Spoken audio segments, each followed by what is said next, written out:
Dahulu para ulama bersikap arif dan bijaksana, akomodatif pada kearifan lokal dan hasanah budaya. Sekarang, dengan bangganya, jemaah hijrah bilang sudah saatnya kafah. Mereka merasa jadi asisten Tuhan soal pakaian. Yuk, simak ulasannya di Sudut Pandang.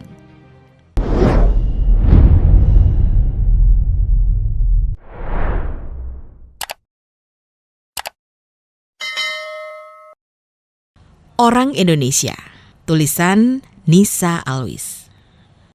Kemarin seorang uhti memuji gadis berjilbab di samping saya, sekaligus ia menunjukkan tak ada kompromi baginya, apalagi apresiasi pada yang hanya berselendang saja. Alhamdulillah, yang muda malah sudah hijrah. Begitu kurang lebih ungkapannya. Selanjutnya ia bersemangat menunjukkan bahwa dirinya agen dakwah. Intinya, baginya jilbab itu mutlak. Ia samakan berjilbab bagai kewajiban ibadah haji. Menjaganya bagai kesetiaan orang menjaga pernikahan. Wong gendeng iki. Kejauhan main atau gimana ini? Mbak, haji itu rukun Islam. Kalau jilbab rukun apa? Menikah untuk sehidup semati. Kalau baju, bukannya tiap hari biasa ganti-ganti. Setali 3 uang, ada juga yang serupa. Tak senang melihat orang berkebaya. Baginya gamis syar'i adalah tempat berlabuh segalanya. Pusat kesempurnaan dunia dan akhirat tentunya. Saya ingatkan, jangan fanatik amat. Sekedar pakaian bukanlah jaminan. Arab Saudi saja sekarang melakukan reorientasi. Tak bergaya ultra konservatif lagi. Mereka sudah tahu itu menghambat indeks pertumbuhan dalam negeri. Wanita di sana kini legal saja nampak rambut melepas burka. Silakan update.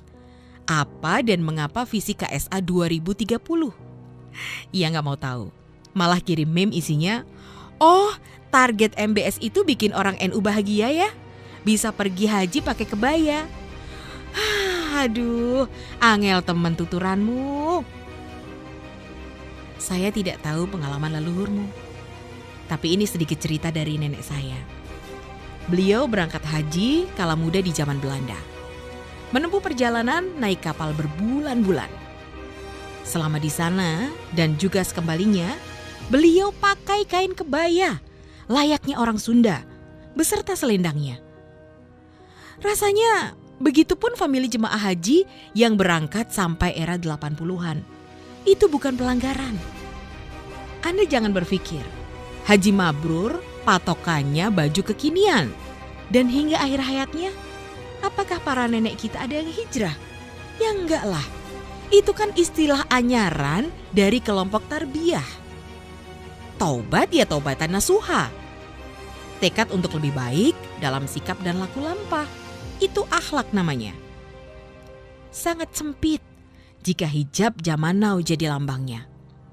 Tren syar'i ini malah menjadi ruang kamuflase bagi para pesakitan yang menarik iba dan simpati dengan mengubah penampilan di persidangan. Juga tahu kan bagaimana potret-potret religius terpampang di mana-mana saat musim pileg dan pilkada.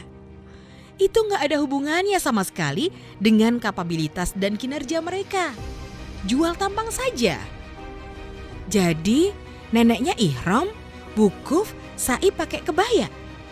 Ya enggak lah Mali. Kayak enggak tahu aja. Orang sini gimana sih kalau ibadah sholat? Kan pakai mukena. Andai pura-pura tidak lupa, pastinya ingat.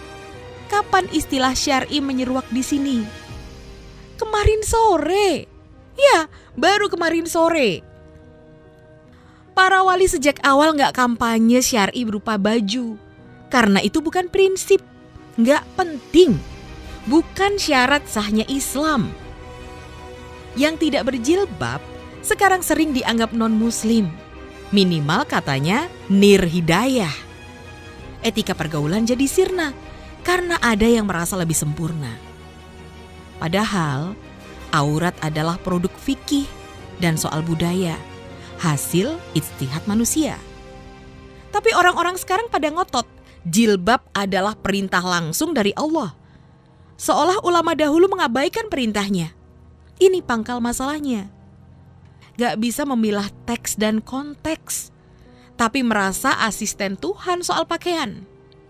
Dahulu, para ulama bersikap arif dan bijaksana, akomodatif pada kearifan lokal dan hasanah budaya. Inilah faktor Islam di negeri ini diterima. Bayangkan, jika sejak semula para dai berkata, "Camkan, syarat wanita muslimah adalah ketertutupan." Mungkin akan lain ceritanya. Siapa yang tertarik jika hal lumrah malah dipersusah?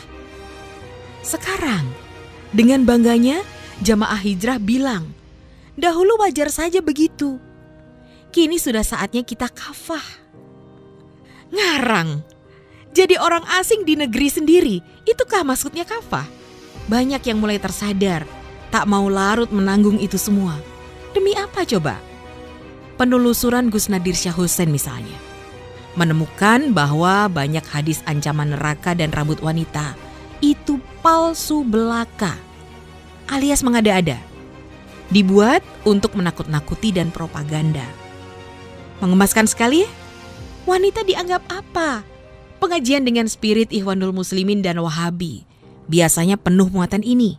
Bagi mereka, perjuangan politik antara lain dengan mengikat identitas perempuan, sedapat mungkin ditundukkan sebagai entitas rumahan. Pakaian wajib dibakukan, tak peduli kata kultur lagi. Doktrin ini terus merembes ke sekolah-sekolah dan rumah-rumah. Nyaris tak ada resistensinya. Fenomena sekarang inilah jadinya. Ulama di seluruh dunia mengecam paham Wahabi yang anti budaya dan gencar gerakannya. Jika kita ingin tahu kapan kita mulai terpapar aliran ini, ingat saja, kapan orang tua kita mulai tak nyaman disasak dan dicepol rambutnya lagi. Seni itu semakin pudar dan hilang karena jadi terlarang. Lalu ramai cap bid'ah dan syirik di sana-sini mulai marak yang mengharamkan hal-hal mubah, memperumit yang mudah, bercampur sentimen pada pemerintah dan banyak tahayulnya.